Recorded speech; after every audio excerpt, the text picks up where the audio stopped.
Sa darating na eleksyon, sino ba sa tingin mo ang mananalo? Team Alyansa o Team China? Sa totoo lang, no, sa survey, talagang nanggugulo lang ang mga pro-China. Wala naman silang yung mga rally nila, kunyari marami, papadamihin nila through edited.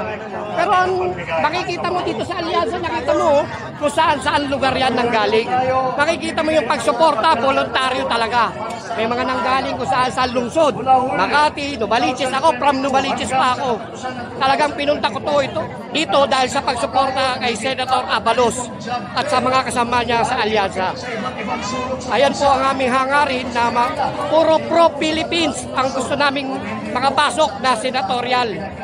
Kung papasukan tayo ng mga pro-China, ay nako, ano ang mangyari sa bansa, kawawang Pilipinas. Sa darating na Lunes, ano ba yung nararamdaman mo? Mananaig ba ang kabutihan doon sa kasamaan? Mananalo ba ang Alyansa laban sa Team China? Speaking of kabutihan at kasamaan, mas maraming lumalamang ang para sa kabutihan. Sa Lunes po, mag-isip po tayo.